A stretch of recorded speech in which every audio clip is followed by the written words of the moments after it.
Muy buenas tardes. Siguiendo con el curso de evaluación de puentes carreteros sometidos al paso de cargas extraordinarias, hoy vamos a ver la octava clase de este curso. El tema que estamos tratando es la evaluación y estudio de las rutas a transitar por las cargas extraordinarias. Y además vamos a tocar el tema de esquema de un estudio de factibilidad técnica para el traslado de cargas extraordinarias. Vamos a ver la configuración, las partes que lo conforman, cada uno de los elementos que la integran. Y bueno, por lo tanto, entonces seguimos.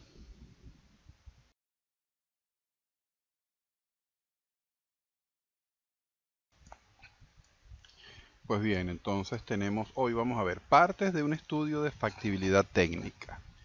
En los estudios de factibilidad técnica están conformados por dos tomos, o sea, dos volúmenes. El primero, el tomo uno, que consta de la memoria, y el tomo 2, que conlleva el análisis de las estructuras sobre las cuales está circulando la carga extraordinaria en sí. En cada uno de ellos se hace mención y se hace una muy buena especificación de todos los datos que nosotros tenemos y hemos recogido, o la información que se tiene, ya sea de la estructura o de la forma en que se va a hacer el recorrido y los cálculos. En este primer tomo de la memoria tenemos tres puntos principales, que son el objetivo, las características de la carga a transportar. Ahí debemos vaciar la información de dimensión y pesos. Y un tercer punto, que son las características del equipo de transporte. Dentro de la característica del equipo de transporte tenemos planos del equipo de transporte, especificaciones de este equipo de transporte, el peso total de la combinación vehicular que se tiene, y este dato que ya lo sabemos calcular, lo hemos hecho en varias oportunidades en clases anteriores, que es de la máxima carga por eje que va a llevar ese convoy. Acá tenemos, entonces empezamos el desglose. Por ejemplo, estas hojas que muestro a continuación es material que ha conformado algún estudio de los cuales yo he realizado y he presentado ante las autoridades. En este caso tenemos un estudio de una carga extraordinaria que va desde una zona en el estado Carabobo, aquí en Venezuela, que es una empresa llamada Electromec, y va hasta el complejo de Bari, que es un campo petrolero en el estado Anzoátegui. Son alrededor de ronda los 700 kilómetros de distancia entre una zona y otra, donde había que llevar la carga. Pues bien, entonces, siguiendo como se dice, la línea que tenemos aquí en el esquema de memoria, tenemos el punto 1.1, que es el objetivo. Y entonces aquí se denota: el presente estudio se ha elaborado para la empresa Electromec, sirviendo Transervica, compañía anónima, como empresa transportista. Tengo aquí el dueño de la carga y la empresa transportista, siendo el propietario de la carga, mentira, el dueño de donde va donde se elabora la carga. El Electromec es la zona, la empresa que elabora la carga, siendo el propietario de la carga PDVSA, compañía anónima. Y este estudio es hecho con el fin de analizar el transporte del siguiente equipo que se iba a movilizar, que es una caseta eléctrica prefabricada, también llamada en dialecto técnico Powerhouse. Pues bien, entonces tengo el, la empresa contratante, Electromec, que es la que hace la carga, que es de donde sale el producto. Tengo la empresa transportista, que es Transervica, que es la que va a realizar el transporte, y tengo la dueña de la carga, que es PDVSA. PDVSA contrata a Electromec, Electromec hace el producto, que es la caseta eléctrica prefabricada, y contratan a su vez Transervica para que movilice la carga hasta allá. Como en clases anteriores les había dicho que tenemos lo que les expresé ahorita, tenemos el que fabrica la carga, el dueño de la carga y el transportista. A mí, en este caso, me contactó fue el transportista. Transervica fue el que me contactó para que yo hiciera el estudio.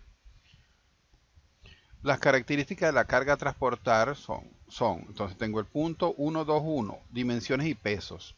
Y aquí, lo que tengo acá es la descripción de la carga. O sea, solamente la carga. Es la caseta eléctrica prefabricada, o también llamada Powerhouse. Tengo un peso de 56 toneladas, un largo de 21 metros, un ancho de 5 metros y un alto de 4 metros 20. Solamente aquí no estoy dando configuración de transporte. Aquí en este punto 1.3 sí voy a dar las características del equipo de transporte. Este es solamente lo que enumero aquí, son las dimensiones y el peso de la carga a transportar. Entonces, las características de transporte tengo planos del equipo de transporte, especificaciones del equipo de transporte que voy a emplear, el peso total de la combinación vehicular, ya le voy a incluir este que está acá de la carga, y señalo la máxima carga por eje.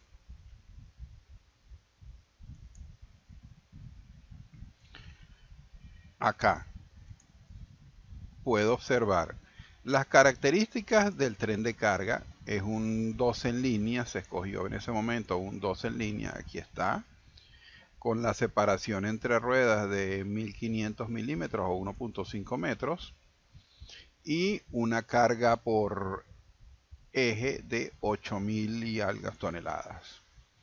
Entonces tengo el peso del chuto, el peso de la carga, que ya lo había descrito en la hoja anterior, y el peso del equipo de transporte, 46 toneladas.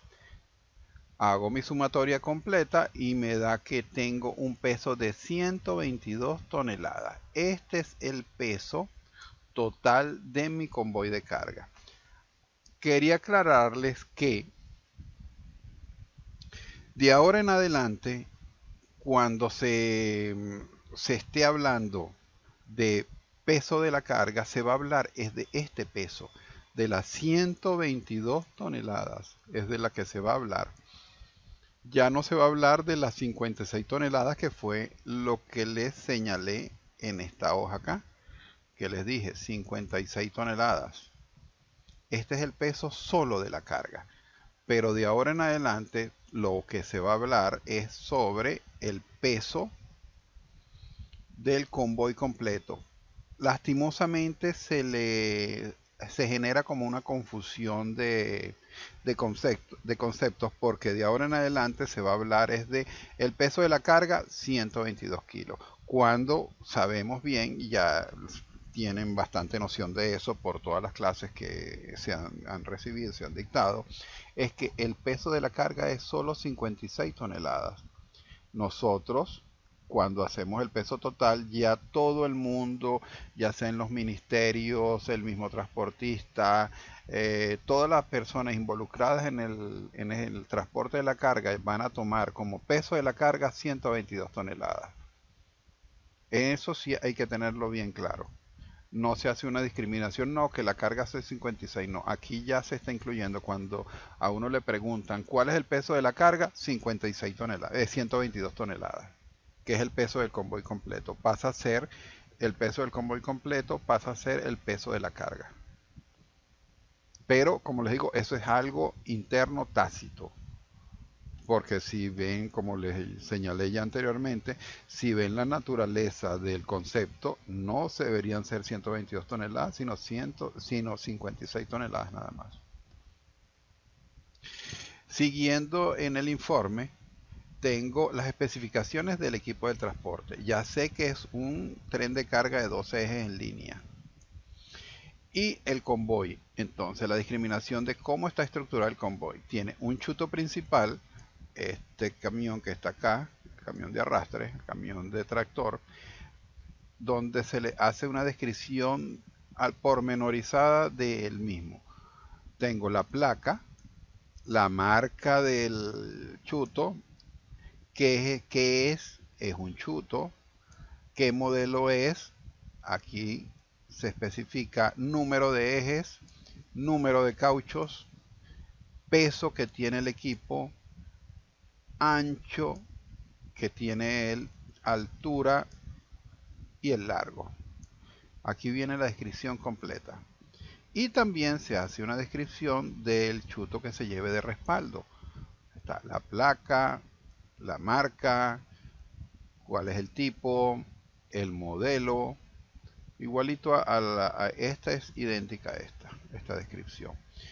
¿Por qué se hace esta descripción tan pormenorizada? Se podría decir que ya sabemos que necesita un chuto. En este caso fue un chuto que se llevó a 20 toneladas por la piedra que se le coloca acá, el contrapeso, para que pueda generar tracción en sus ruedas traseras.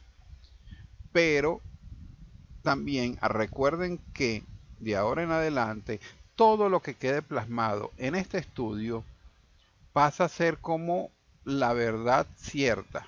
Vamos a hacer una redundancia, la verdad verdadera de cómo está estructurado y cómo está conformado y qué es lo que se va a hacer en el estudio del traslado de carga. Todo lo que aparezca acá. Por lo tanto, deben tener en consideración que estos equipos y la carga genera un seguro. Hay que contratar un seguro, el cual sirve de aval para cualquier daño que pueda sufrir la carga o el equipo de transporte. Ahora bien, usted tiene que señalar, la empresa señala, me da esta información y yo coloco la placa del chuto, coloco todas sus características como están acá.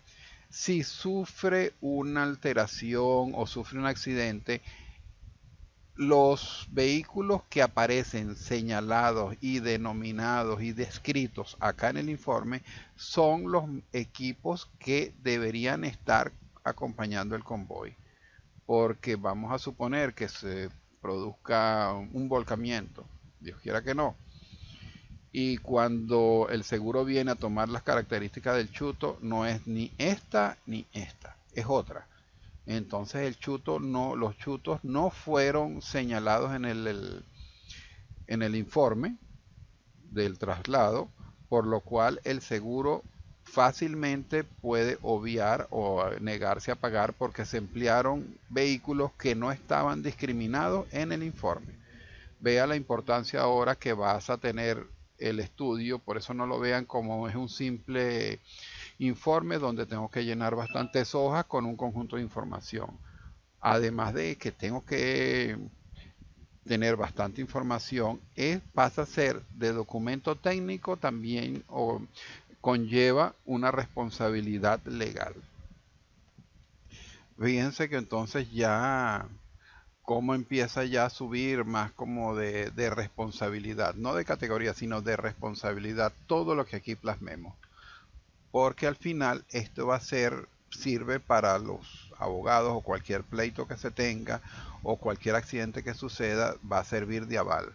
Entonces, todo tiene que estar declarado aquí. Si van a utilizar, como vieron en los videos que les pasé en la clase anterior, si voy a utilizar 3 chutos, debería colocar un tercer chuto aquí, o los chutos que yo vaya a llevar, las unidades tractoras que yo vaya a llevar, si llevo 3, llevo 4, también declararlas aquí en el caso de algún accidente esté señalada aquí, porque de resto se puede perder la prima de seguro.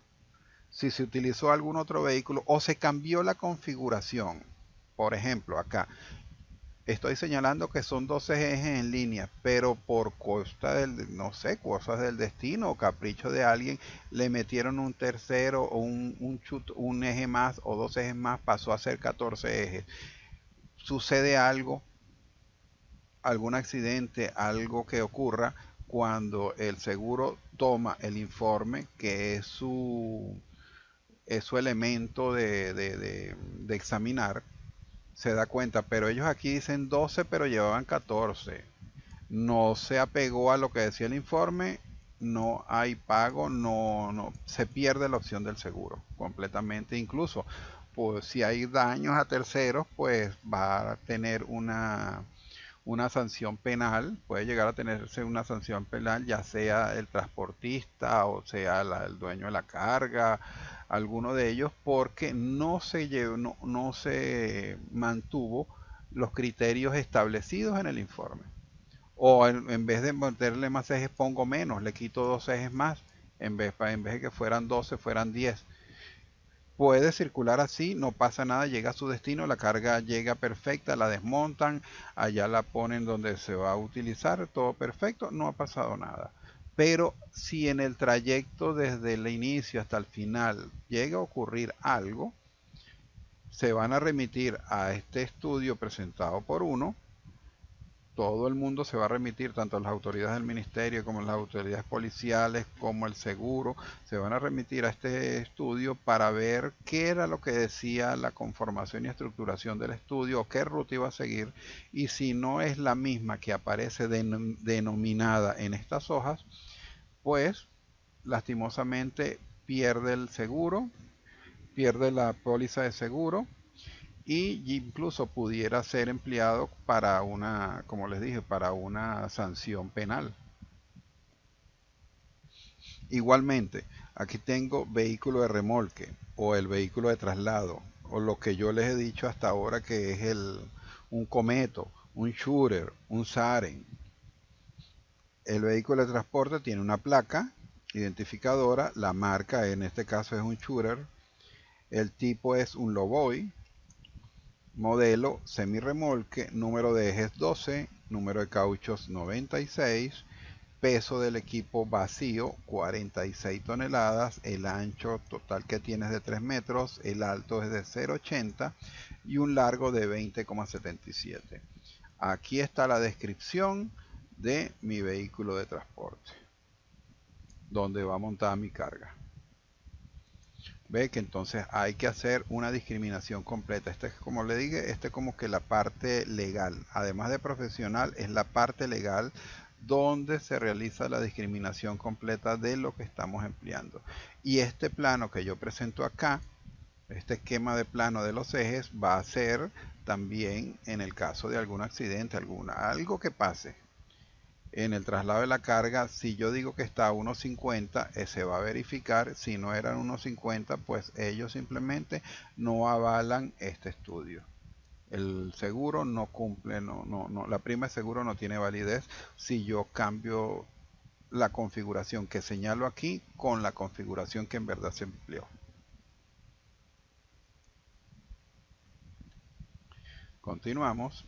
Acá seguimos viendo más discriminaciones. Tengo otro vehículo de escolta en la placa, la marca, el tipo, una pick-up doble cabina, el modelo, el número de ejes, el número de cauchos, el peso de la camioneta, el ancho, el largo y el alto. Otro vehículo de escolta sigue la misma discriminación con todos esos parámetros que aquí se le ponen. Si voy a llevar más vehículos de escoltas, puedo señalarlos aquí, pero estos son los principales. Si ninguno de estos está en la escolta, también se pierde la validez del estudio.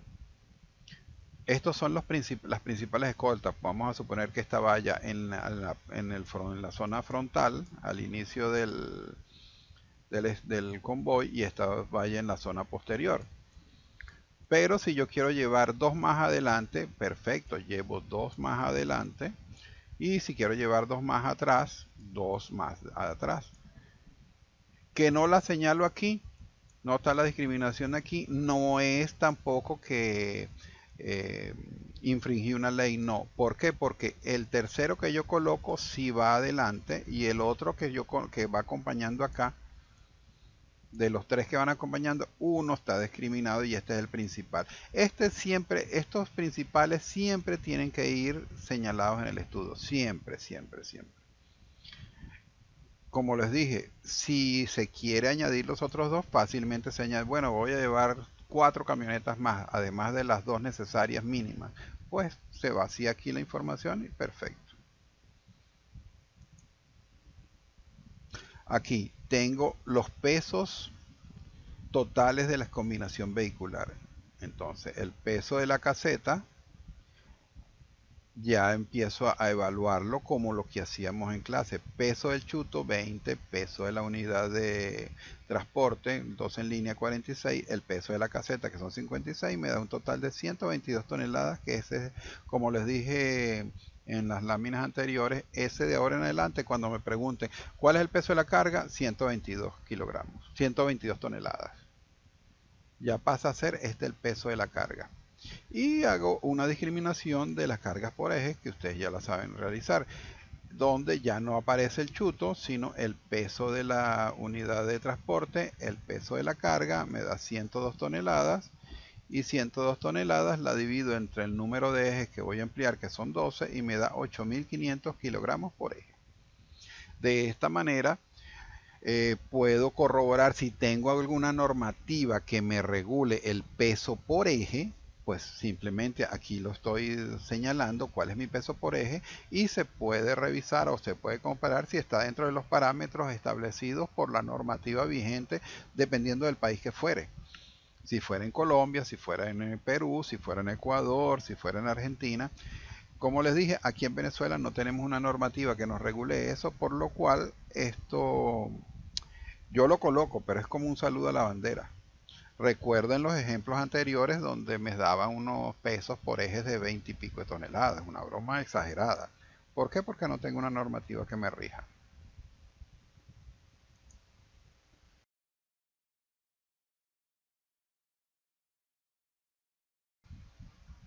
Prosiguiendo, ahora tenemos el punto 1.4, que trata de la certificación de la carga, documentos de los vehículos y seguros.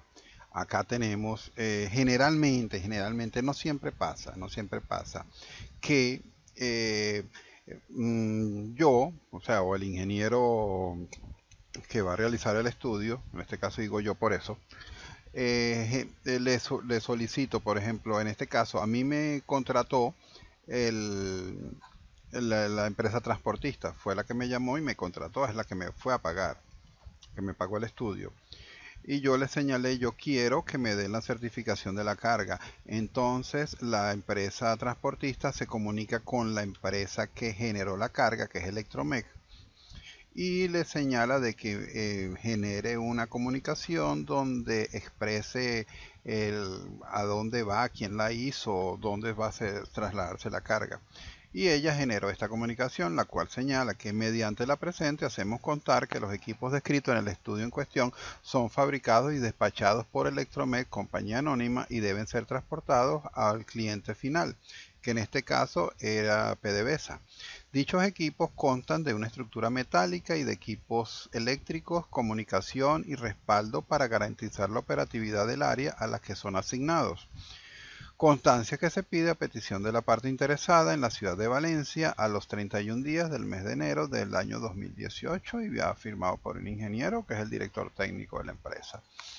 Este es como una especie de aval que se pone, tanto se coloca en el estudio, como también muchas veces también lo uso para llevarlo cuando estoy haciendo la inspección inicial, o sea, la inspección del recorrido que voy a tomar la información, que me tengo que desplazar a la zona, examinar todas y cada una de las estructuras viales, o sea, los puentes.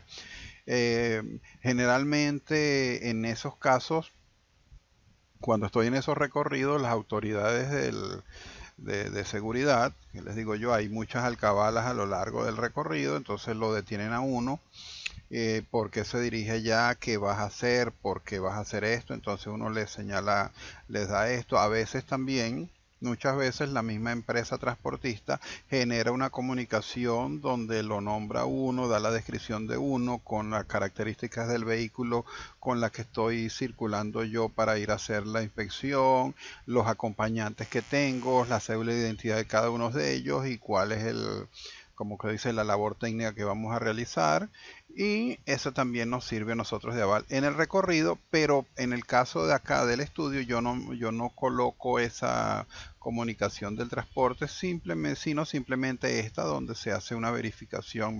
La carga es de Electromed, aunque aquí ella fue muy parca en la descripción, debió haber colocado el cliente final, que en su caso era PDVSA, compañía anónima.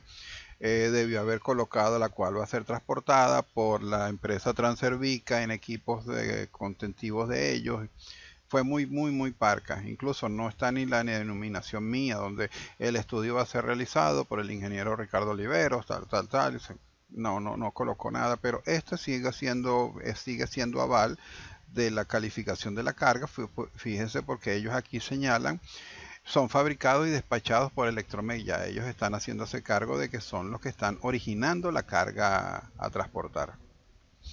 Esto es bueno, como les dije, es bueno colocarlo y es bueno mantenerlo a la mano, porque, como les señalo, a la hora de cualquier solicitud, de que pregunten mucho, porque mucha gente que no está en el entorno del mundo de las cargas tiende a desconocer muchas cosas y, ajá, pero ¿quién lo hizo? ¿Dónde está? O sea, ¿dónde está la carga? ¿Quién genera la carga? No entienden nada de eso, y entonces es cuando uno emplea estas comunicaciones. Acá podemos observar lo que en la lámina anterior, aquí señalábamos que tengo documentos de los vehículos y seguros, porque la calificación de la carga es esta comunicación que ya examinamos. Pero tengo también los documentos de los vehículos y los seguros, los cuales vienen descritos a continuación. No solamente se van a tomar en consideración la descripción que hicimos en láminas anteriores, con alrededor de 10 o 11 parámetros que tenían, mediante los cuales describíamos las características, tanto los de equipos de carga como el vehículo tractor, como de las escoltas, sino también es necesario colocar la certificación de registro del vehículo que emana del Instituto de Tránsito, que es algo ya legal.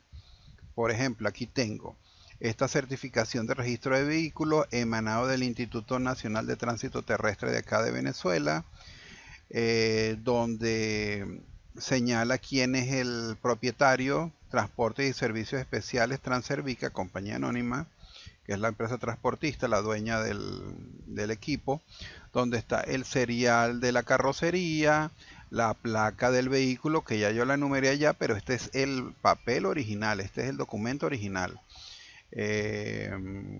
La cédula o RIF de la empresa, aquí está, que es el propietario, el nombre del equipo, el modelo y el año, el color, el uso, qué tipo es un chuto, que es un camión, los puestos, los ejes, la capacidad de carga, que es privado, y el año de emisión y el número de autorización. Este es el documento legal donde se verifica que este vehículo pertenece a la empresa tal, en este caso Transervica.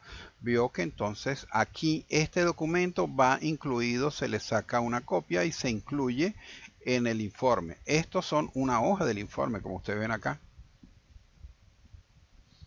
donde está esa información, tanto del título de cada uno de los vehículos que señalamos anteriormente en láminas anteriores, ya sea chutos, chuto principal, chutos de remolque, chutos de apoyo, vehículo de transporte, los vehículos de acompañamiento. Todo eso todos esos documentos van incluidos acá. Se le saca una fotocopia, en este caso fue una copia color, se escaneó y aquí se colocan, de tal manera de que, como les digo, ya pasa a ser, además de ser un documento técnico, el estudio de factibilidad, el informe del estudio de factibilidad técnica es un documento técnico, pasa a ser también un documento legal. Y acá tenemos la póliza de seguro con sus primas del seguro que respalda a este vehículo, donde está toda la información, el tenedor, que es la empresa Transervica, porque el propietario es Transervica. Esta misma empresa compró este seguro, y aquí están tanto los datos de la empresa como los datos del vehículo aquí discriminados. Por lo que no se puede hacer un recorrido sin tener la certificación oficial de registro del vehículo y un seguro que avale el empleo de ese equipo y el recorrido. Claro, esta es un seguro exclusivamente sobre este vehículo. No le atañe otra responsabilidad. Afuera de esto, cuando usted va a hacer el traslado, usted tiene que contratar un seguro, que es el seguro que va a revisar, o no lo va a revisar porque es un documento técnico, pero sí va a querer una copia, se le hace llegar una copia al seguro de esta documentación. Y en el caso, como les dije, en el caso hipotético de que vaya a suceder algún accidente, algún daño a terceros, es cuando entra el seguro a examinar todos y cada uno de los volúmenes que lo conforman y ver si todo está como se señaló ahí. Ellos, supóngase que es un choque, va a girar el vehículo en una esquina y hay un vehículo que está atravesado, lo golpeó, lo rayó. Tiene que la autoridad de tránsito levantan ese accidente, y ese accidente, con la información del levantamiento, pasa al seguro para que el seguro pague a ese vehículo los daños que sufrió. Todos los datos que se fueron levantados en el momento del accidente tienen que corroborarse con los datos de vehículos aquí plasmados en el estudio. De no ser así, tanto el seguro no paga el daño generado, como tampoco va a tener aval sobre el recorrido de la carga, porque no están los vehículos señalados en el estudio, no son los mismos empleados en el traslado físico. ¿Ve? Y todos y cada uno de los vehículos tiene que tener su certificado de registro ante el ente gubernamental y su seguro, su póliza de seguro.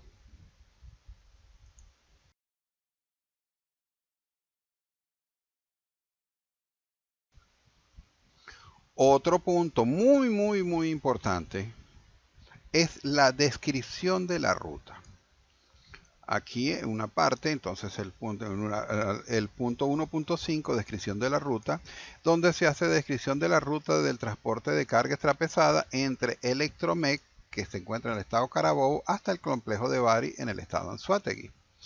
Y pues bien, se empieza, esto es, como le digo, este es un trabajo bastante tedioso, pero al mismo tiempo es así como que la Biblia, la verdadera descripción de la ruta que va a seguir el convoy de carga. Voy a leerle para que ustedes tengan una apreciación. Se inicia el traslado desde las instalaciones de la planta Electromec en la avenida Michelena de Valencia, estado Carabobo. En la progresiva 00 es el inicio. Se cruza con la avenida Branger y se toma a la izquierda. En la progresiva 1+00, al continuar en la progresiva 1+283, se presentan unos cables bajos. Vea que esto fue información levantada cuando se fue a hacer el recorrido y la inspección. Unos cables bajos, se señaló que entonces en la progresiva 1+283 se encuentran unos cables bajos frente a la estación de servicio. Se continúa y se toma la rampa a mano derecha para acceder a la autopista en la progresiva 1+960. Al continuar en la progresiva 1+980, se pasa por el puente distribuidor industrial Al seguir nos encontramos con una estructura de cercha en la progresiva 2 más 323, cuya altura no impide el paso de la carga. Luego, en la progresiva 3 más 435 se pasa por el puente Los Guayos. Luego, en la progresiva 9 más 339 se observa el elevado del distribuidor Yagua. En la progresiva 963 se encuentra un puente sin nombre. Luego, en la progresiva 9 más 752 hay otro puente sin nombre. Ya esto es otra estructura que estamos encontrando en el recorrido. Y así como en la progresiva 10 más 056 se encuentra otro puente sin nombre. Al seguir en la progresiva 10 más 749 nos encontramos con el puente sobre el río Guacara. Luego en la progresiva 11 más 476 está el puente distribuidor negro primero. Al seguir, y así sigue la enumeración tanto del progresivado como qué estructura nos estamos encontrando. No solamente van a ser las estructuras de puente que vamos a tener a lo largo de la vía, sino, como ustedes vieron en este caso, que nos encontramos, señalo que nos tenemos unos cables bajos en la progresiva 12 más 83. En algún punto voy a señalar que me encuentro un aviso informativo. También señalo su ubicación, porque si yo sigo la continuación de esta denominación de recorrido, estoy haciendo el recorrido originalmente como lo va a hacer el convoy de carga. Y si tengo un plano a la mano, pues voy señalando esto, o un plano de Google Earth, puedo ir señalando esto y puedo ir chequeando lo que digo aquí con lo que tengo en plano. Fíjese que vamos a continuar por aquí. Frente al cementerio de San Joaquín se encuentra un puente sin nombre en la progresiva 22 más 511. Luego en la progresiva 23 más 955 frente a la Polar se encuentra el puente Los Cocos.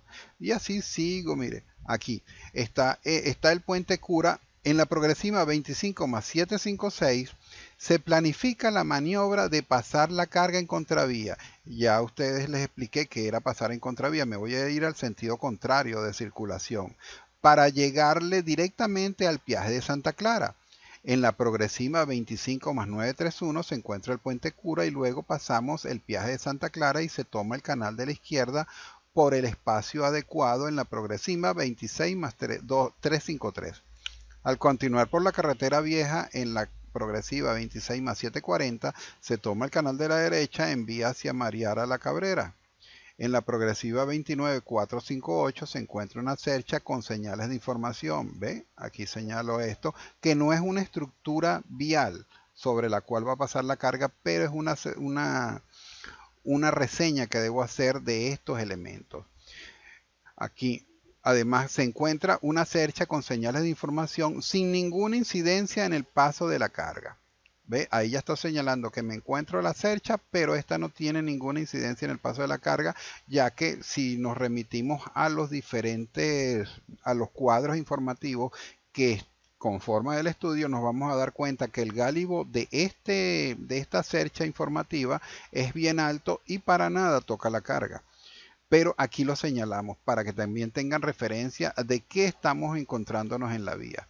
Luego en la progresiva 29 más 860 se tomó a mano derecha para continuar vía La Cabrera. Al continuar en la progresiva 30 más 654 se encuentra un semáforo, vea que aquí señalo, se encuentra un semáforo. Así como en la progresiva 31 más 007, luego en la progresiva 31038 se encuentra una cercha con señales informativas, luego en la progresiva 35590 se encuentra un semáforo y una cercha con señales informativas que no impiden el paso de la carga. Ve ahí va señalando de cerchas, semáforos y todo lo demás. Como verán, apenas aquí voy, vamos a ver el último señalamiento en la progresiva 46550, el puente distribuidor Tapa-Tapa. Apenas voy por 46 kilómetros. Y este estudio creo que en su momento llegaba a los 730, 700 y pico de kilómetros. Vea, por eso lo que les señalaba en un inicio, que es muy tedioso el hacer este trabajo. Apenas no llevo ni un 10% del recorrido, no llevo ni 70 kilómetros y ya llevo una hoja. Entonces todavía tengo que seguir haciendo descripciones que en la progresiva tal me encuentro tal y todo lo demás o cualquier maniobra que debo hacer. Si tengo, aquí ya hice una maniobra de ir a contravía, si me encuentro con hacer una maniobra que de ir a un cambio de timón, tengo que señalarlo aquí también, porque todo esto tiene que tener una concatenación con los cuadros que estoy haciendo o con los cuadros que ya hice, donde señalo las maniobras que voy a realizar. Una cosa tiene que tener relación con otra. Va expresado aquí, va expresado ¿cómo se le dice? En cuadros, donde va toda la información de las progresivas, de todo, absolutamente todo. En general, esta descripción de la ruta, como ven, lleva tiempo. En un día, dependiendo de la longitud del recorrido, pues en un día no es suficiente para hacer toda esta redacción. Puede que se lleve 2 días o haciéndolo poco a poco, unos 3, 4 días, pues máximo.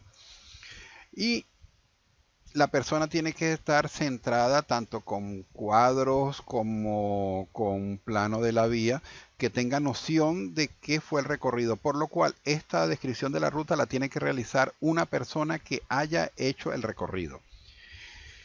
Ahí es donde yo me apoyo en las personas que me acompañaron a recolectar la información, porque imagínense, haciendo esto no puedo avanzar yo en ningún otro tópico del estudio. Me centraría, son 4, 3, 2 días perdidos que voy a estar perdidos, no, que voy a gastar haciendo esto. No puedo hacer ningún avanzar en otra parte. Entonces, bien, una persona que lo haya acompañado a usted en el estudio, usted le dice que le redacte este texto de tal manera que vaya poco a poco, que ya sepa, esté ubicado espacialmente, vuelvan los recuerdos a la memoria, dónde fue que se pararon, dónde tenían que girar, por qué escogieron esa ruta. Claro, luego que él termine, usted la revisa. Y otra cosa, este no es que va a llegar usted a su casa o a la oficina luego del estudio, de haber hecho el recorrido, de levantar la información y usted le va a decir a tú, supóngase uno de los acompañantes, tú vas a hacer esto. No, esto hay que decírselo con antelación. Cuando se esté haciendo el recorrido, que se vaya a iniciar el recorrido, recuerden que yo les dije que era usted y 3 personas más, mínimo. Pues entonces usted escoge a qué persona le va a decir para que le haga esta descripción de la ruta, y cuando ya vaya a iniciar el recorrido usted le dice, mira, yo quiero que tú te encargues de hacerme la descripción de la ruta, para que él ya vaya poniendo atención a todos y cada uno de los movimientos de la ruta que llevan, el por qué giran hacia un lado, por qué giran hacia el otro. Tampoco uno como tal no se puede quedar con toda la información de decir, bueno, yo meto la carga por aquí, ahora en la otra giro a la derecha y no se lo digo a nadie, sino me lo quedo en la mente. No. Ahí es cuando usted va a decir, voy a tomar a la derecha porque en esta parte el cruce es menos, tiene menos ángulo de giro, y después sigo por esta vialidad, ya que puede ser que sea menor pendiente que la vialidad recta que pueda encontrar. O sea, usted le da el porqué y ya la persona sabe qué es lo que va, que está en el trabajo, va a realizar el trabajo de descripción de ruta una vez lleguen ustedes de vuelta a su sitio original. O sea, no le caiga de sorpresa y esté preparado para realizar este trabajo. Como les dije, es tedioso, es muy repetitivo. Véanse que apenas no les terminé de decir la hoja completa y a cada rato tiene que tener el listado y todo lo demás. Claro, este listado con el progresivado, primero lo tiene que hacer usted, uno lo hace, lo corrige, lo chequea uno mismo y después si ya se lo pasa a la persona que va a realizar esto, no vaya a ser que vaya ya con errores, porque si tiene errores en el progresivado, la persona que va a utilizar el progresivado de guía va a generar también error indirectamente. Ven que o sea, es sencillo, el trabajo como les digo, es sencillo, lo único que es muy repetitivo. Le recomiendo también que una vez que esta persona haya terminado ese trabajo, se lo den a otra persona más o algún compañero de usted o ya sea un colega profesional que revise la parte ya de gramática, y si tiene sentido lo que va diciendo. Claro, esta última persona no va, no sé, lo más seguro es que no haya estado en el recorrido y no es que no tenga una visión, sino que teniendo esta descripción, esa persona que no hizo el recorrido va a tener una visión y esta le va a abrir luces a entender cómo es que se desplaza la carga. Entonces, bueno, que esa última persona lea esto, lo corrige si necesita correcciones y ya el último que lo lea sea usted, de manera de que usted hizo el recorrido, usted fue el que dirigió todo esto, sabe por dónde va la carga, por qué la colocó en un sitio y no en otro, y ya el texto le resulte familiar, porque tenemos que tener en claro, les vuelvo a repetir, de que todo esto que se está elaborando aquí va a ser leído y examinado por personas que no han hecho el recorrido, no saben cuál es el recorrido de la carga. Y todo este material que están leyendo es el que le va a dar luces de cómo se hace el recorrido, por dónde van a pasar. Hay que tener esto en consideración, que no saben cómo va a ser. Y usted es el que le está dando las luces, pero en forma didáctica y leyendo. No van a tener una película que les va a decir ahora paso por aquí. No, no. Se tienen que leer todo esto para que tengan una visión, sobre todo certera, de cuál es la circulación, de cómo es la circulación del equipo a transportar.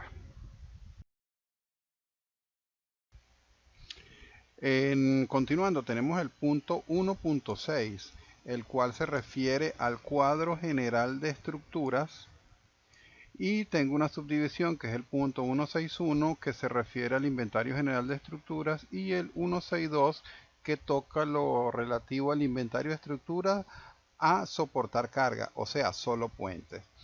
Como ven aquí en esta imagen de este listado, este es el listado del inventario general de estructuras. Aquí va la mezcla completa tanto de las estructuras de puente como de diferentes puntos que son referencias para hacer giros, o puntos de referencias de intersección, o a su vez también puntos donde se debe hacer un desmalezamiento porque me encuentro con ramas bajas o con túneles vegetales, o también pudiera ser el paso bajo una search informativa, la cual acá señalo y con sus características.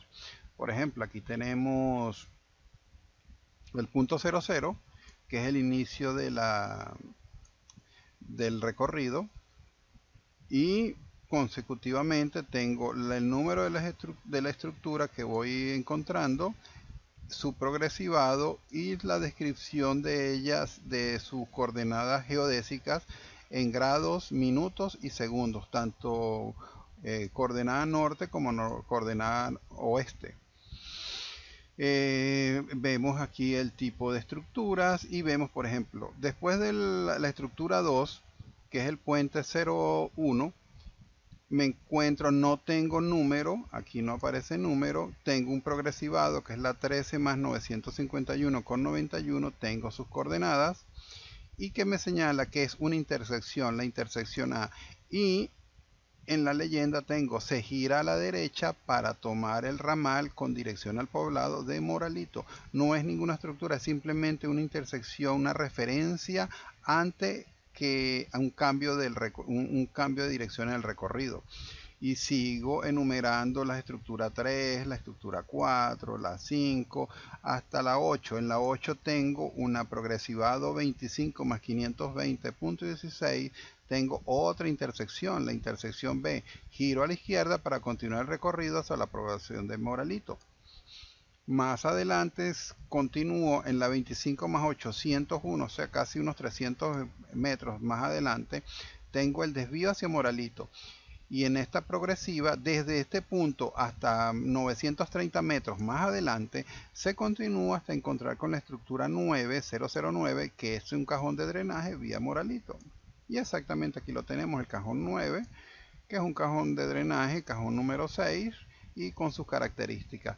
Mientras que para el inventario de estructura, el cuadro de inventario solamente de puentes, elimino todas estas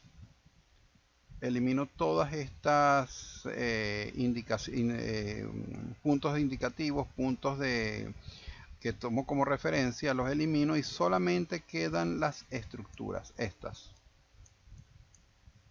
De tal manera de que para los revisores o la persona revisora sea más fácil ubicarlo y no se vaya a perder dentro de este mundo, pues. Porque como se dice, cuando el recorrido es, en este caso, este estudio era de Puerto La Concha hasta el Vigía. Era un recorrido relativamente corto, creo que no llegaba a los 80 kilómetros, pero puedo tener recorridos de 200, 300, hasta 700 kilómetros. Ya se me complica, voy a tener demasiada información en los listados y puede ser que me pierda. Entonces, seguidamente avanzamos. ¿Y qué tengo? Aquí tengo la descripción de cada uno de los elementos que me componen mi cuadro. Tengo aquí primera columna es el número. El número le doy yo la estructura con un correlativo en la manera de que ellas van apareciendo en mi recorrido. En esto tengo que tener mucho cuidado. El número, comúnmente yo el número se lo pongo al final. Ya al final, cuando he estado llenando todo mi cuadro con toda la información que he recabado en mi recorrido, al final es que empiezo a numerar las estructuras. ¿Por qué? Porque puede ser que, vamos a suponer que se me olvidó por cuestiones del destino, esta es la estructura número 4, que es un puente sin nombre en la autopista regional del centro. No sé por qué no le puse el nombre, sino salté de una vez y le puse 4 acá. Le puse en la numeración 4. Al final, cuando esté chequeando, me voy a dar cuenta que me faltó esta estructura, me faltó colocarle el número. Entonces voy a hacer trabajo como que repetitivo, ya que entonces no se ve feo que yo a esta estructura le ponga 3 raya 2, algo así, que viene después del 3, porque el 3 es este. Se ve muy feo así, y porque ya tengo toda la numeración establecida y tendría que empezar a borrar todo. Por eso es que le digo que es engorroso. Por lo cual siempre dejo hasta el final, una vez que ya he llenado todo este conjunto de elementos en todo mi recorrido, he llenado incluso el progresivado, cuando al final empiezo a numerar mis estructuras de viales. De tal manera de que no me vaya a encontrar con este inconveniente por un error propio mío. Porque se ve muy feo que yo le ponga, esta es la 4.2. No, yo voy un número entero. Cada estructura es independiente. No, y cuando uno pone de esta manera, uno piensa que esta estructura 4, 4.1, 4.2 tiene alguna relación con el 4. Y no es, simplemente porque me equivoqué y el correlativo quedó mal. No debería ser así. Por eso mi recomendación es que se deje para el final colocar la numeración de las estructuras. Ya cuando tengo todo mi cuadro relleno. La última columna que voy a llenar sería la del número de la estructura. ¿Qué más tengo? Tengo la progresiva, que es el progresivado que se voy anotando cuando de la información que hice en mi recorrido. Después tengo la distancia entre puntos. Esta columna de distancia entre puntos puede que la pudieran eliminar. Yo la eliminé en el último estudio que hice, que fue el cuadro que les pasé en la lámina anterior. La eliminé porque necesitaba expandirme más en esta parte de características. Pero es muy útil porque, por ejemplo, yo en la estructura 1 y la estructura 2, pues ¿qué distancia tengo? Esta distancia que está acá, la sumatoria de esta distancia. Entre la estructura 3 y la estructura 4, ¿qué distancia tengo? Tengo esta distancia, 89 metros, porque esa surge ya de la diferencia del progresivado. Ustedes dirán, pero exacto, elimino esta columna porque simplemente es restar una de otra. Sí, pero cuando yo necesito los datos rápidamente, cuál es la distancia que hay entre el puente Río Guacara y el puente Negro Primero, el distribuidor Negro Primero? Pues simplemente vengo acá y digo, hay 727 metros. Claro, igualmente la pude haber obtenido restando 11,476 menos 10,749, pero conlleva una pérdida de tiempo, mientras que aquí ya tengo ya el número de una vez colocado. Es de mucha ayuda, sobre todo cuando usted se encuentra gran cantidad de estructuras a lo largo del recorrido, le ayuda muchísimo. Después tengo las coordenadas. Las coordenadas es simplemente la obtención del punto en coordenadas geodésicas norte y este. Eso sí, que tengan grados, minutos y segundos para tener una ubicación lo más exacta posible. Ustedes me van a decir, es que yo solamente con colocar los grados y los decimales pudiera obtener la misma ubicación. Es cierto, pero aquí con este desglose de esta manera es como que estamos trabajando mejor. Porque les vuelvo a repetir, se puede emplear el 10 grados punto un decimal de 6 cifras. Perfecto, y me sirve y me va a dar la misma ubicación que yo le esté dando grados, minutos y segundos. Tienen toda la razón. Pero vamos a hacer las cosas como Dios manda. No nos compliquemos. Después viene el nombre de la estructura o del sitio. A veces no tengo nombre, por ejemplo, vamos a ver aquí una estructura. Esta estructura, puente distribuidor zona industrial, no tengo nombre, simplemente le pongo que es un puente que está en el distribuidor zona industrial. Aquí, la estructura 03 es un puente sin nombre, pongo simplemente puente sin nombre. Hay mucha gente que acostumbra a emplear, no sabiendo el nombre de la estructura, colocarle el nombre del centro poblado más cercano, del caserío más cercano, del pueblito más cercano. Es bueno y es malo, porque a veces uno le pone un nombre de esos acá y cuando va a hablar con gente de la zona o gente que tiene más conocimiento de la zona donde usted realizó la inspección, pues le dirá, no, es que ese puente tiene como 100 años, que le dicen, en vez de decirle Río Bravo, era Río Negro. Pero usted le puso el nombre del pueblito que era Río Bravo. Entonces, yo aconsejo que siempre le pongan puentes sin nombre. Y así no genero esas equivocaciones, porque puede ser que usted aquí plasmado en el papel, en el informe, usted le ponga un nombre. Y como les dije, puede ser que no sea, entonces viene la duda. La duda de que será que se equivocó y era, en vez de Río Bravo era Río Negro, o él le puso Río Bravo porque no sabía que era Río Negro. Para cortar por lo sano, puente sin nombre. A menos que tenga la localización exactamente, para muchas, en la entrada de los puentes generalmente tiene su nombre en un aviso informativo y dice Puente Río Guacara, usted lo pone con toda la certeza de que eso es. Igualmente acá no tengo estructura, sino simplemente un progresivado donde yo lo voy a utilizar, ese progresivado, ese punto de progresivado, lo voy a utilizar como referencia a que, por ejemplo, en este caso, debo cruzar a la izquierda en la avenida Prolongación Michelena para empalmar con la avenida Ernesto Branger. Simplemente utilizo esta ubicación de progresivado para generar esta información de un movimiento que voy a hacer. Y aquí en el nombre soy lo más directo posible. No tengo nombre porque ese sitio no tiene nombre, simplemente le pongo cruce a la izquierda. Ya cuando se está leyendo cruce a la izquierda, tengo acá cables bajos. Ve como enseguida hace cables bajos. En la progresiva 1, 2, 8, 3 voy a encontrar cables con baja cota. Y entonces aquí le pongo esa industria. Vamos a ver qué es lo que dice aquí. En la estación de servicio, la industrial, se encuentran cables bajos de gálibo mínimo de 4,56 metros. Perfecto. Ya sí voy rellenando toda la información a lo largo. Como le digo, esto es un trabajo tedioso porque es bastante largo. Luego pongo la ubicación de dónde, qué es lo que estoy hablando yo a la izquierda de esta estructura, a la izquierda de estas columnas. Por ejemplo, aquí tengo el puente 02, está en la 345, está a 1.12 metros de la progresiva, la última progresiva tomada como referencia. Tengo mis coordenadas norte y oeste.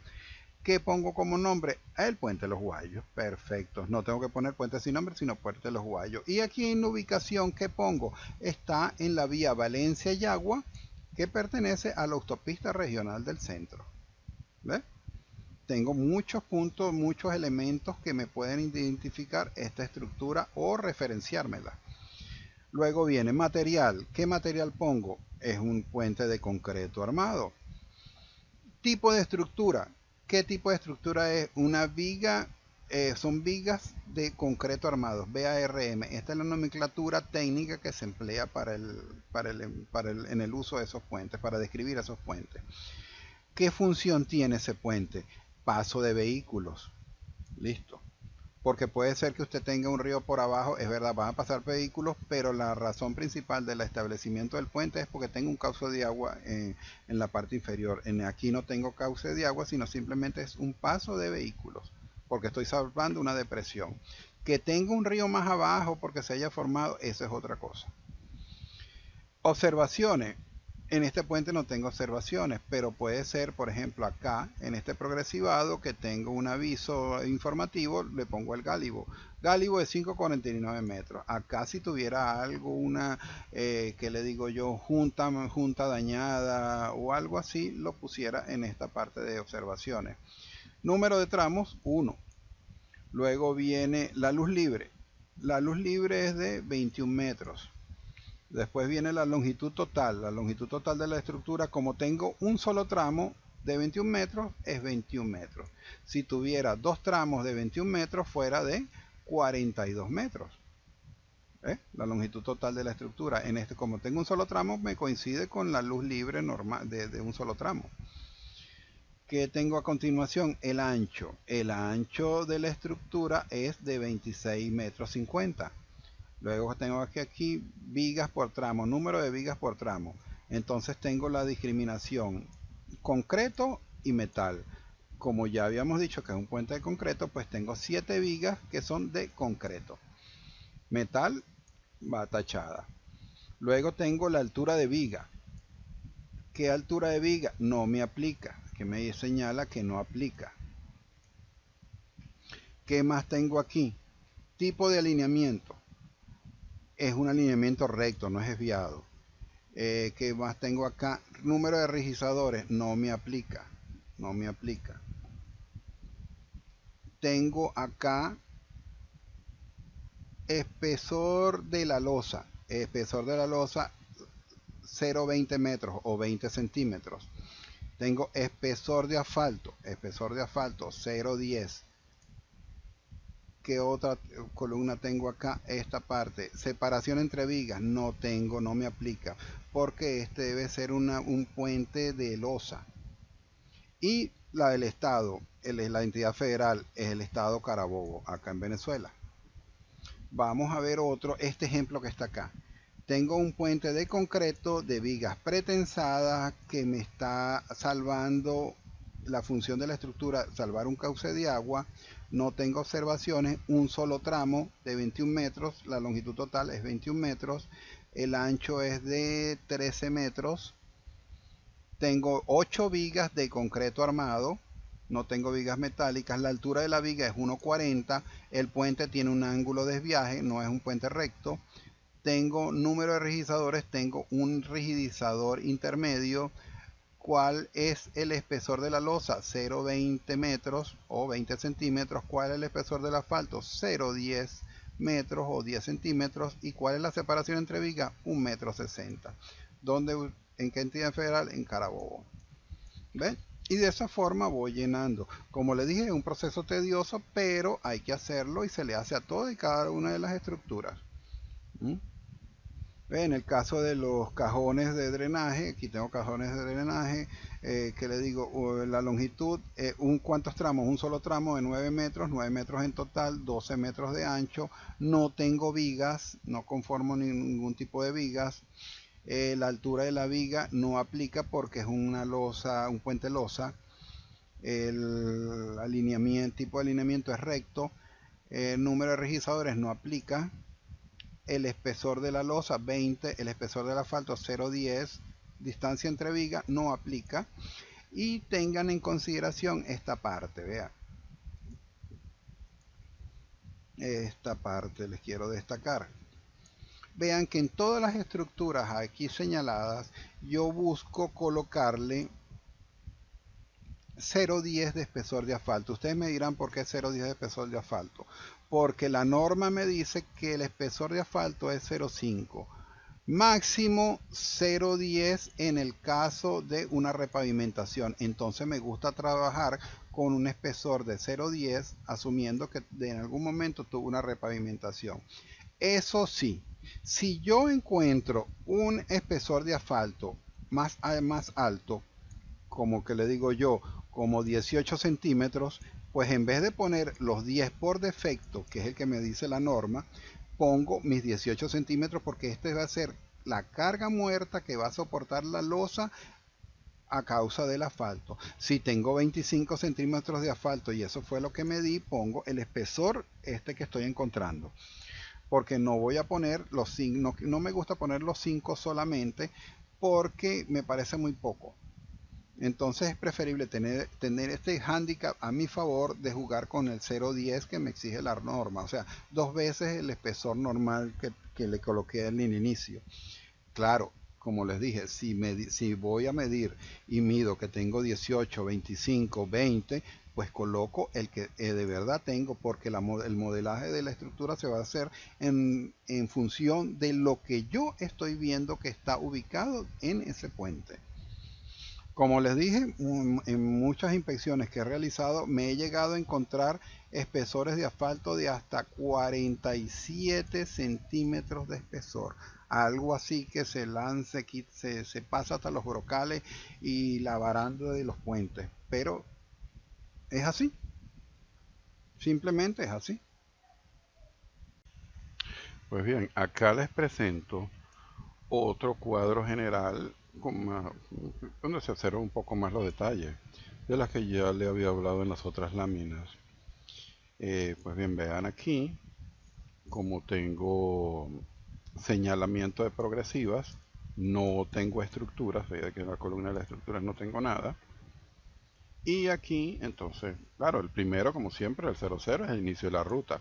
Después se debe cruzar a la izquierda en la avenida Prolongación Michelena.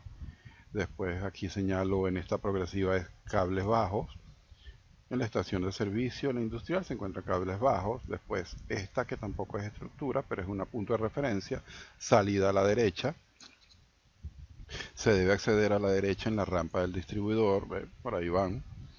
Y así sigo avanzando, teniendo estructuras, que es el puente de distribuidor zona industrial, una cercha informativa en la 2 más 323, que está en la autopista regional del centro, después del distribuidor industrial 2, donde señalo el Gálibo 549.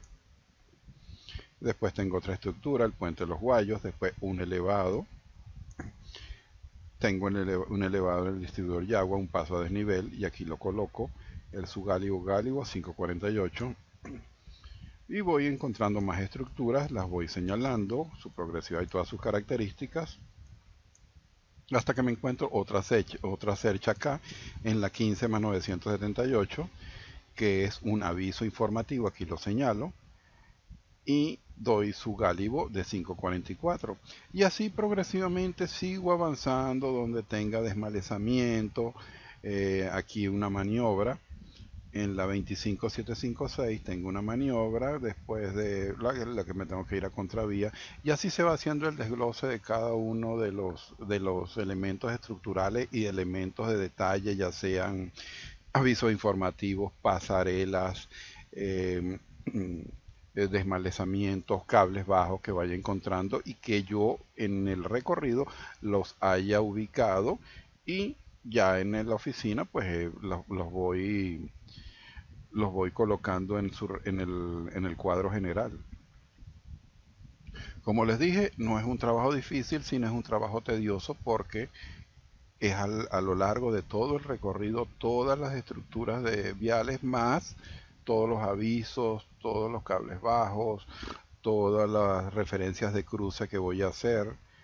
Es un trabajo laborioso, para decirlo bonito. Pero como les repito nuevamente, que se los he dicho en clases anteriores, para eso le están pagando. Entonces hay que trabajar. Aquí les muestro otro cuadro. Y en este cuadro tengo, vean acá, que pongo referencias, por ejemplo, en este caso, en la estructura 013, que está en la 23 más 955, tengo el puente de los Cocos, un puente de concreto de vigas pretensadas, porque la naturaleza es paso de vehículos, y le doy una observación. ¿Qué observación le pongo acá? Que está frente a la Polar, al depósito de la Industrias Polar. ¿Ve?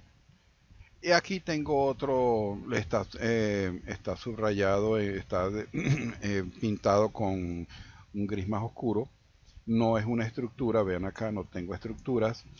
Y está en la progresiva 35 más 769.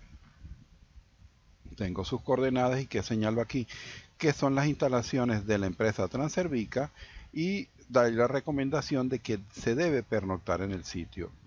Y así consecutivamente con todo el recorrido coloco este es otro dato más que se coloca allí. Claro, va a haber un cuadro solamente de pernoctas, pero en el cuadro general va todo incluido. El que quiera revisar, revisa el cuadro general, que ahí está todo, como se dice, todo el recorrido completo, todo el cuento de que hay que señalar sobre el traslado de la carga.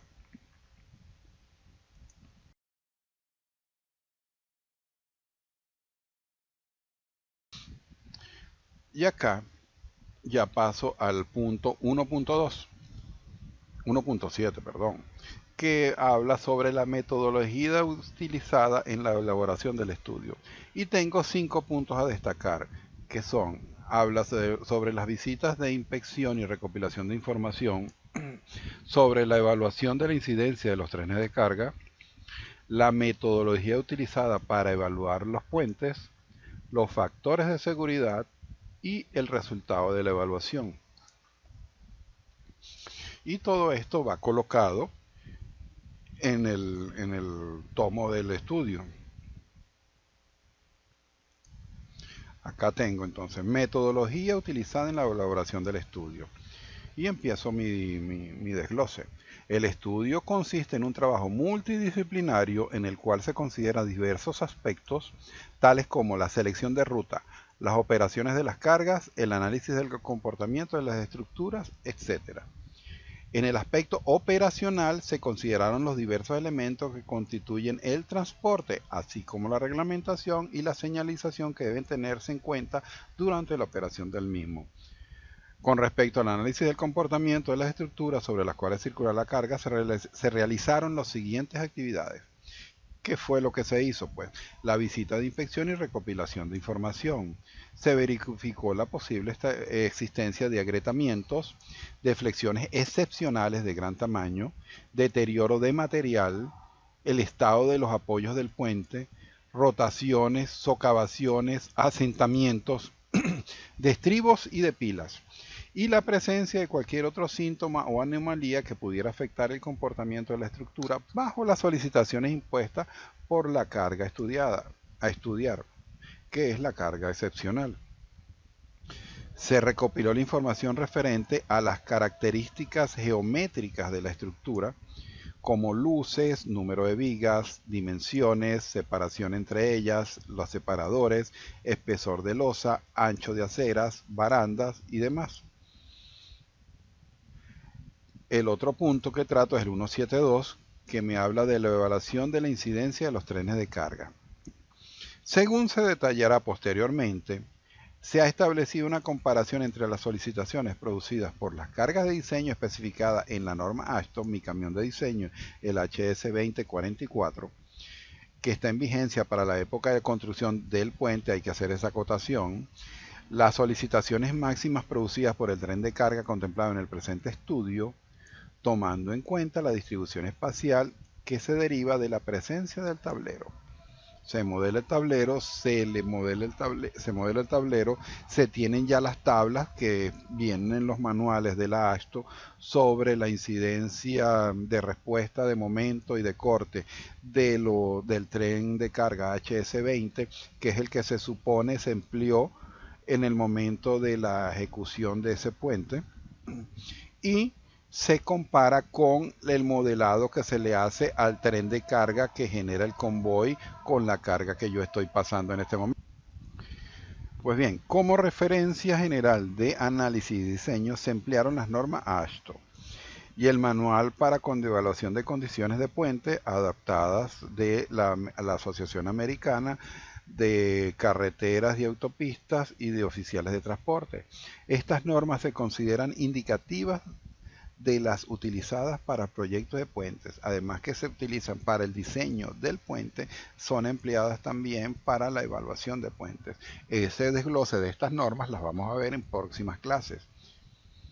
La evaluación de las capacidades de los puentes en base a vigas pretensadas se utiliza el método de los estados límites con un factor de carga de 1,30 para carga muerta y 1,30 multiplicado por 1,67 para la carga viva definida por la AASHTO. Como les repito otra vez, esto lo vamos a ver más en hondo en próximas clases, donde ya vayamos a ver los factores de seguridad y la evaluación de la ecuación de rating que emana de la AASHTO. Para el caso de puentes de vigas de concreto armado o de pórticos, cabe la posibilidad de que hayan sido diseñados por estados límites o por esfuerzos admisibles. Nada de lo, como se dice, de la LRFD, que son normativas más actuales empleadas. Continúo. El desconocimiento del método empleado, preferimos la suposición de los métodos de los estados límites, debido a que en flexión suele conducir a cantidades de acero no mayores que las obtenidas por el método de los esfuerzos admisibles, y por tanto el cálculo de su capacidad última conduce a estimaciones del lado de la seguridad en todos los casos. Adicionalmente, en el caso de pórticos se consideran factores de presión lateral de tierra beta E de 1,30 y 0,50 para mayoración de los momentos de apoyo en el tramo. De igual manera, se han incluido la capacidad de corte basada solamente en la existencia del concreto a nivel de operación. También esto vamos a adentrarnos bastante a conocer sobre nivel de operación y nivel de inventario en próximas clases. Esta capacidad no incluye la resistencia a corte de la armadura debido a la carencia de información al respecto. No tenemos, y generalmente, como les digo, tampoco tenemos un reporte o un historial de cada uno de los puentes y de la información del proyecto en el momento de su ejecución. Se verificó que el corte resistido solamente por el concreto fuera muy superior al corte máximo posible bajo la carga de estudio, o sea, carga muerta más carga viva, cometo, porque es la carga viva que me está generando mi convoy de carga.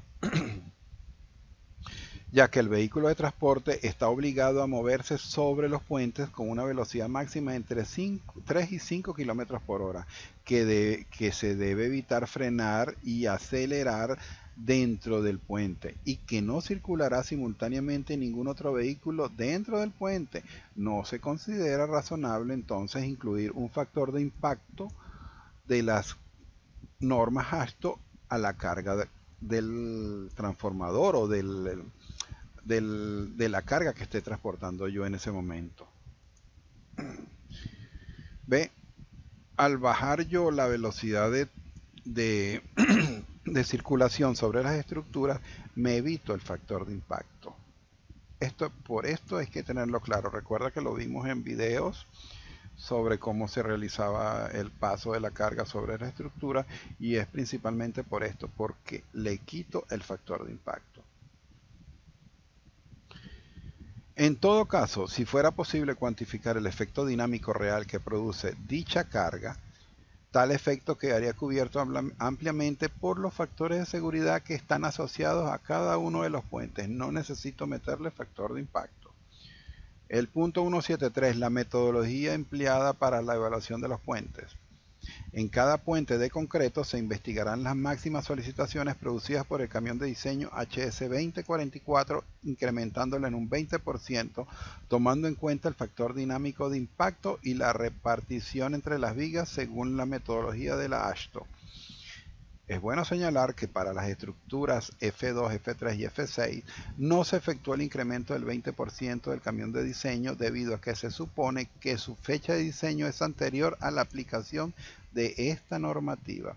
Cuando ya tenemos el dato, presumimos por la inspección que hemos hecho y por todas las fuentes que nos revelan información sobre esa estructura, pues apelamos a los parámetros establecidos por la AASHTO y en el cual no generamos un incremento del 20% del camión de la AASHTO porque suponemos que la fecha de diseño es muy anterior a la aplicación de esta metodología. En el caso de pórticos se consideró el ancho resistente de la losa definido igualmente en las normas AASHTO. Se superpusieron las solicitaciones de carga permanente, incluyendo la presión de la tierra en los pórticos, y de carga variable para estimar la carga última resistente de cada elemento. Se investigaron las solicitaciones producidas por el tren de carga en estudio sobre el tablero del puente, modelado como estructura espacial, incorporando al modelo las vigas con sus características geométricas conectadas entre sí por la losa de calzada. Este es el modelaje que se hace en el SAP 2000. Para la determinación del módulo de elasticidad se asumió que el concreto de las vigas pretensadas es de 350 kilogramos centímetro cuadrado, que es el valor ordinario que tiene referencia a la AASHTO, y el mismo es utilizado por la empresa Prevenca, que es una empresa venezolana que se encarga de elaborar elementos pretensados, y el concreto armado utilizamos un valor de 210 kilogramos por centímetro cuadrado como dureza. Como programa de análisis se empleó el paquete informativo de estructura SAT 2000 desarrollado por Computer and Structure Incorporation, en el cual se simula el movimiento del tren de carga a lo largo del puente, estando las cargas de rueda en su posición real dentro del tablero. Esta simulación cubre todas las posiciones posibles del vehículo dentro del puente. Como resultado de este análisis se obtienen las envolventes de solicitaciones, entre las cuales seleccionamos las mayores como valor crítico para establecer los factores de seguridad mínimos que se deben tener. Luego, el factor de seguridad. A partir de las máximas solicitaciones se determinaron los factores de seguridad de las estructuras, utilizando el procedimiento recomendado por la AASHTO para la evaluación de puentes a nivel de operación. Les repito, esto lo vamos a ver más a profundidad y muy desglosado en próximas clases. ¿Qué obtenemos como resultado de la evaluación? Los factores de seguridad obtenidos como producto de la evaluación estructural superan a los mínimos recomendados por la AASHTO, por lo cual consideramos que existe la suficiente seguridad para el transporte de la carga que estamos estudiando. Luego ahora tenemos la operación, el punto 2, que tengo 3 puntos a desarrollar, que son las normas de seguridad, barreras y señales, las normas de operación y los señalamientos y los tipos de señales que voy a emplear en el caso de esos estudios. Vamos entonces. Pues bien, continuamos. El punto 2.1, normas de seguridad, barreras y señales.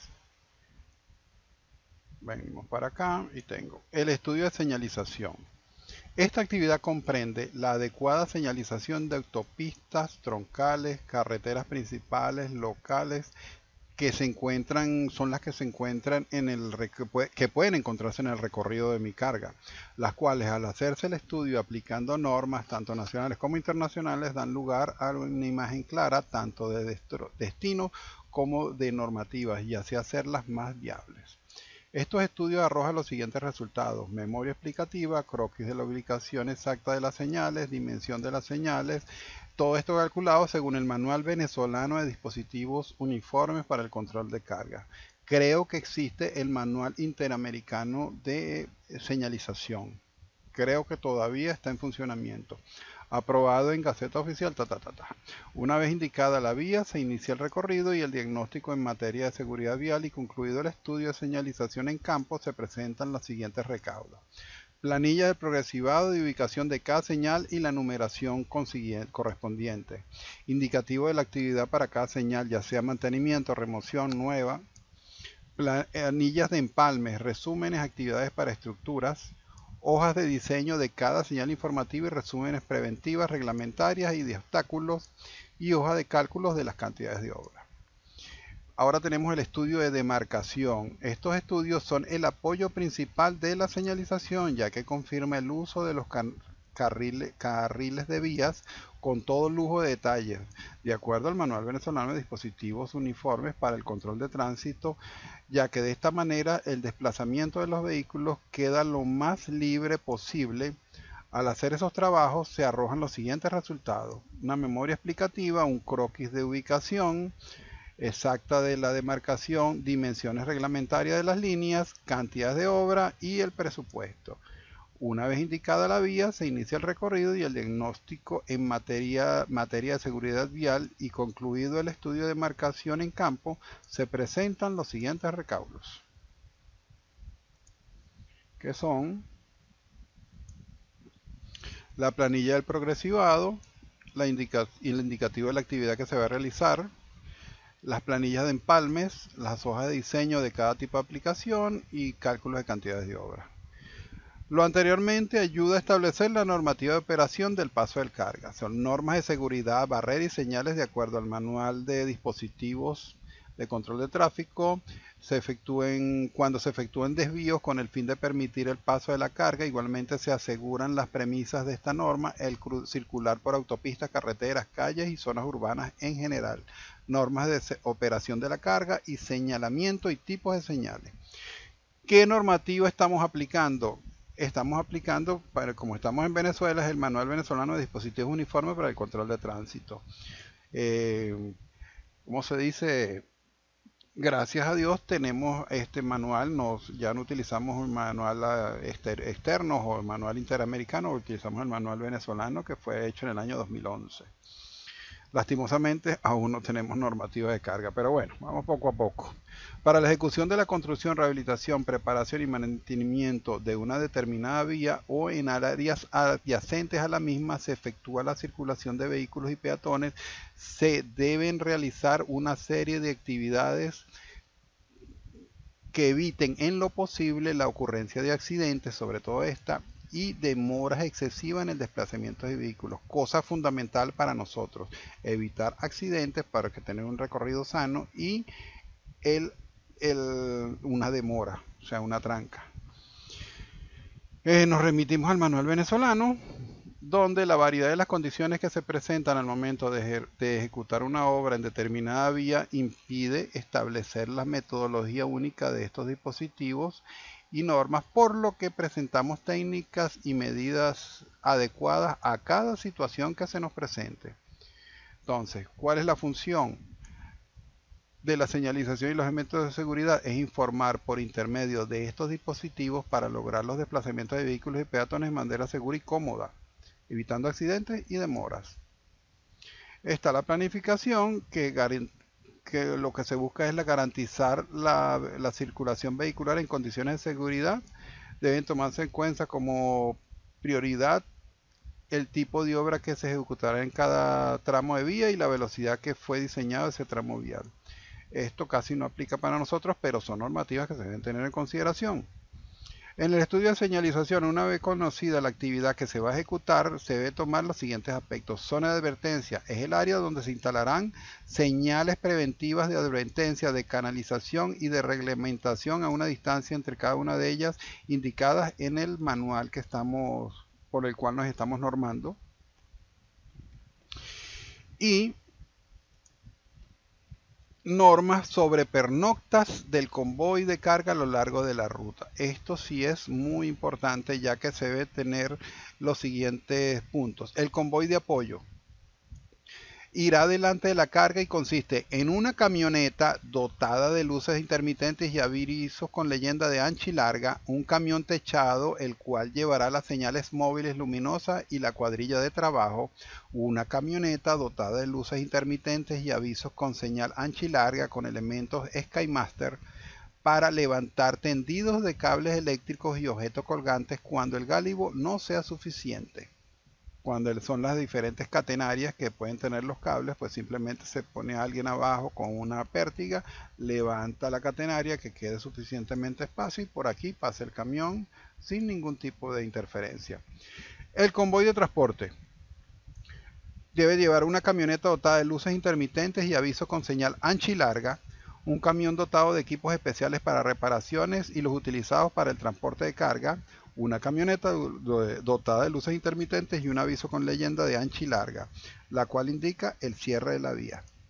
Los elementos portátiles serán señales preventivas, señales de desvío, señales de obstáculos, elementos de fijación de estas, o sea, caballetes, señales luminosas serían linternas especiales, bombillos, bombillos, cables, plantas eléctricas, todos estos equipos, los luminarias, las linternas, los bombillos, los cables, deben ir en este camión de carga y serán empleados a la hora de la pernocta. Como señala aquí, la carga se debe indicar con antelación el lugar donde se estacionará la carga y en este punto hay que ubicar las señales necesarias a fin de alertar a los conductores del obstáculo presente. Recuerden que este obstáculo que estamos generando nosotros con el convoy de carga es un obstáculo de grandes dimensiones, no es un carrito que se está estacionando. Al pernoctar la carga se usarán caballetes con las características descritas en el anexo 1, colocándolos en una distancia de 150 metros a partir de la zona posterior del convoy de carga, con separación entre ellos de 37 metros y medio. También se colocará una fila de conos del lado izquierdo de la ubicación de los caballetes, con separación entre ellos de 3 metros a lo largo de la misma, hasta que se llegue a cubrir la ubicación de los caballetes. Y aquí tenemos el croquis. Como observamos aquí, esta vía va en este sentido, esta es la vía, va en el sentido opuesto, esta es la vía de nuestro recorrido, esta es la ubicación del convoy, aquí lo vamos a estacionar a la derecha del camino y empezamos a tener un progresivado de ejemplo, pues.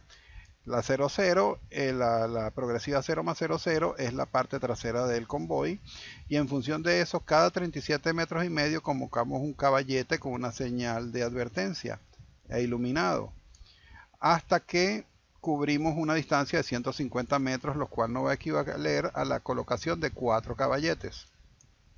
Y inmediatamente paralelo a los caballetes y siguiendo el perfil de la vía vamos a ubicar conos de seguridad cada 3 metros. Esta es la forma de salvaguardar con un señalamiento preventivo la ubicación del convoy o de la zona donde está pernoctando el convoy. Estas son las diferentes señalizaciones que se van a colocar. Reduzca velocidad. Aquí tienen el dimensionamiento en horizontal y en vertical. Tienen las características. Las barreras de protección tienen su dimensionamiento. Y los caballetes con su dimensionamiento, todos los elementos que la conforman, las dimensiones del papel que se le va a pegar, de la flecha de señalización y del material reflectivo que se va a utilizar. Aquí se deben utilizar material reflectivo. Y se utilizará en desvíos igualmente como en sitios de pernocta. Acá otro tipo de señalización también empleados ya no solo en la pernocta, sino cuando tenemos que hacer algún movimiento como el cambio de timón, empezar a cambiar de vía para circular a contravía. Empleamos este tipo de señalizaciones donde están dimensionadas ya cuál va a ser su configuración. Cuando estamos trabajando, en el caso de alguna adecuación que haya que hacer en una vía que una vez pasado el convoy tenga que volver a recuperarse, pues empleamos este tipo de señales y señalar el desvío que se va a realizar, que vamos a realizar con el convoy, señalarlo con la ubicación en metros con metros de antelación, para que sobre todo ustedes dirán que puede ser por demás. Sí, puede ser por demás porque se supone que va un convoy adelante de escolta, otro convoy atrás, más el montón de autoridades, de policías y Guardia Nacional que va en moto. Pero siempre es bueno dejar en claro estas señalizaciones porque a veces la gente no percata de qué es lo que está circulando y sí le pone atención más a estas señalizaciones. Por eso es útil emplearla. Y sobre todo, como les digo, las señalizaciones de pernocta, porque a veces estamos en carreteras totalmente oscuras donde no tenemos ningún tipo de alumbrado y colocar tamaño convoy o tamaño de esa envergadura amerita la colocación de una buena señalización. Y aquí tenemos las normativas, en las normas de operación, y es bueno hacer recalcar esto. Todos y cada uno de estos señalamientos aquí presentados, porque a pesar de que sea fastidioso estarlo repitiendo a cada rato, es imperativo para que sean tomados en consideración. El convoy de apoyo estará formado por una camioneta de aviso dotada de luces intermitentes con una leyenda que señale ancha y larga. Tiene el objeto de alertar a los conductores de la presencia de vehículos pesados. El camión de señalamiento donde se trasladarán las señales móviles que se han determinado para el uso en del traslado de la carga, y una camioneta Skymaster que se procederá a levantar los tendidos eléctricos con los cables de bajo gálibo cuando este gálibo no sea suficiente para el paso de la carga. Una camioneta de aviso que cierra el convoy. Las separaciones entre los vehículos que integran este convoy deberán ser como mínimo de 50 metros. Entre estas camionetas y el convoy, 50 metros adelante y 50 metros hacia atrás. El convoy de transporte debe llevar una camioneta de aviso, un equipo especial utilizado para el transporte de carga pesada y una camioneta que cierra el segundo convoy. Y las velocidades de operación. El convoy de apoyo deberá ir a una velocidad de 50 kilómetros por hora. Y el convoy de transporte, cuando va en carretera, de 10 a 20 kilómetros por hora, y en paso de puentes o estructuras de viales en máximo 5 kilómetros por hora. Esto sí tiene que quedar bien claro. Por ningún motivo el convoy de transporte deberá frenar sobre una estructura. Ven lo que le digo, que incluso lo vimos en el video de clases anteriores donde se detenía sobre una estructura, algo que no puede ser, algo como se dice contra natura. Y aquí se dice bien grande: por ningún motivo el convoy de transporte deberá frenar sobre una estructura. Estos son, como se dice, premisas que se deben cumplir al pie de la letra. Aquí tenemos el listado de las propuestas de sitio de pernocta a lo largo de la ruta que conforme el estudio. Aquí ya este listado es de pura pernocta. Y como les dije, cuando en el listado general van las estructuras, van los avisos, van las pasarelas y van también los lugares de pernocta, todo dependiendo de su ubicación en el listado del progresivado para que sea concurrente. Acá tenemos 10 sitios de pernocta. Entonces arrancamos con el lugar de inicio. Después tenemos un sitio de pernocta en la progresiva 37769. Aquí le pongo la distancia entre los puntos, 35 kilómetros, y señalo, bueno, a 35 kilómetros de haber iniciado el recorrido, pues vamos a hacer la primera pernocta. Ustedes dirán, es muy poco recorrido, muy pocos kilómetros. Sí, es cierto, es muy pocos kilómetros, pero hay que tener en consideración, si nos referimos a la lectura que le fue haciendo de la ubicación antes de estos sitios, de la ubicación que íbamos a realizar un cambio contravía, eso requiere tiempo, no son maniobras de minutos, sino puede ser más de una hora, tanto de incorporarnos al canal de circulación contrario como volver al canal de circulación nuestro, ya que estamos interfiriendo autopistas. Y entonces hacemos esta primera pernocta con tan poco longitud recorrida porque nos encontramos con las instalaciones de la empresa Transervica, que es la empresa de transporte. Entonces, qué mejor lugar para pernoctar que en los propios patios y talleres de la empresa transportista. Por eso es que apenas recorremos 35 kilómetros. Ya de ahí en adelante tenemos un promedio de recorrido. Fíjate como a los próximos sitios de pernocta van a estar con separación. Aquí tenemos 57 kilómetros, 58, 82, 84, 86, 71, 55, 77, 68 y 29. Se generan estos sitios de pernocta más o menos. Fíjese que el segundo sitio de pernocta lo proyecté en el viaje de Villa de Cura. Es una zona de peaje donde tengo un puesto de la Guardia Nacional y de la Policía Estatal. Es una zona bien amplia, bien iluminada. Después el otro sitio de pernocta es en Dos Caminos, que es en el peaje de Dos Caminos, se llama así, que también tengo agentes de seguridad, tengo buena iluminación y tengo espacio suficiente. Luego ya el otro sitio de pernocta es en un centro poblado que se llama Calabozo. Luego el otro lo hago en el otro sitio poblado que es en El Sombrero. Y ya estos también los hago en el pueblo de Chamaguaramas, en el pueblo del Socorro, en el pueblo de Santa María de Ipire, en el peaje de Pariaguán para aprovechar las instalaciones y la ubicación de personal de seguridad, que es la policía y la Guardia Nacional. Y por último llego a la ciudad del Tigre, que es una ciudad relativamente grande, y ahí cerca del comando de la Guardia Nacional de la ciudad hago la última pernocta. No me lanzo a terminar el recorrido ese mismo día porque estoy recorriendo 69 kilómetros, me faltarían 29 más, casi 30 kilómetros, pero la zona, el cambio de la vialidad que voy a recorrer desde el Tigre hasta el complejo de Bari, que es donde llega la carga, es una carretera que tiene muchos obstáculos, tiene muchos huecos, porque ya eso es tierra adentro donde está un campo petrolero. Por eso prefiero pernoctar en el Tigre, donde es una zona poblada, es una ciudad.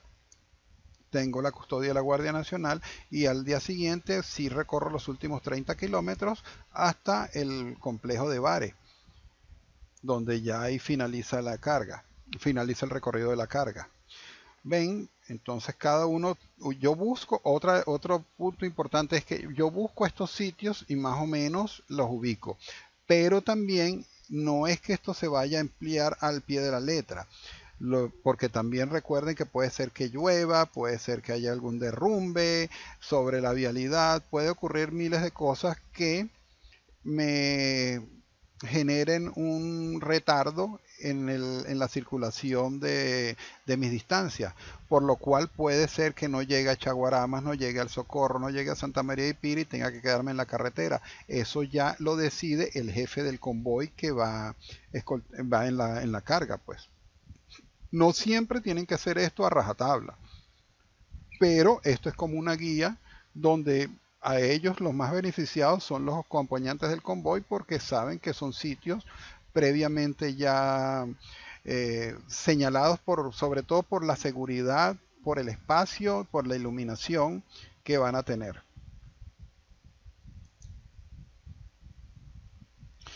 Y en el informe hay que agregar un plano general de la ruta.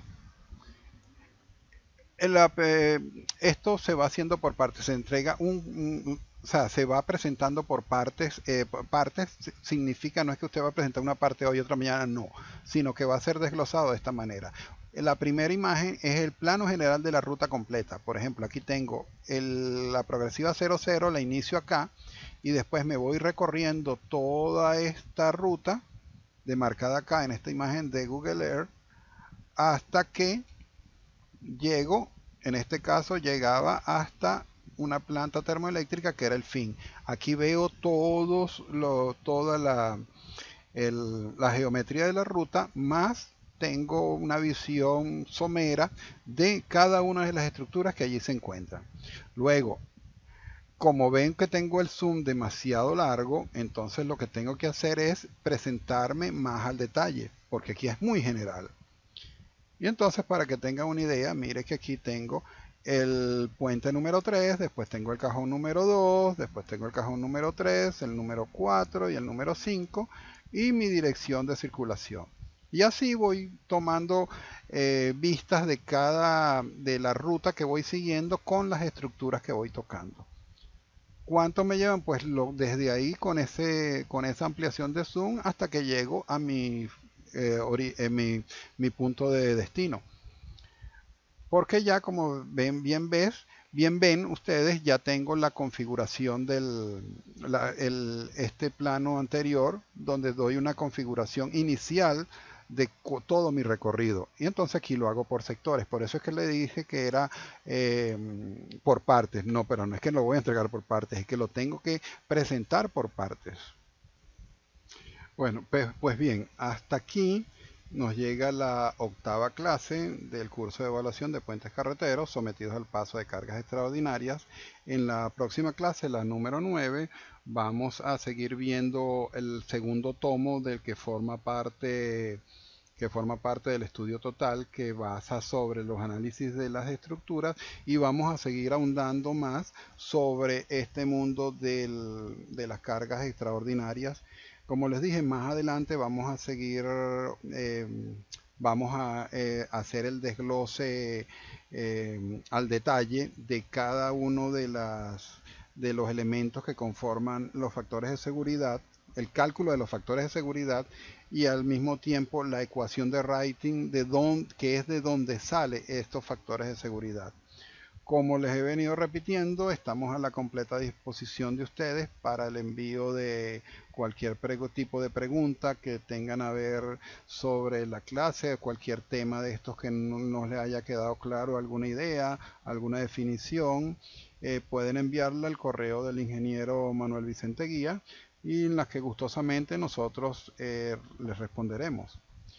Bueno, pues tengan buenas tardes y nos vemos en la clase número 9. Hasta luego, pues.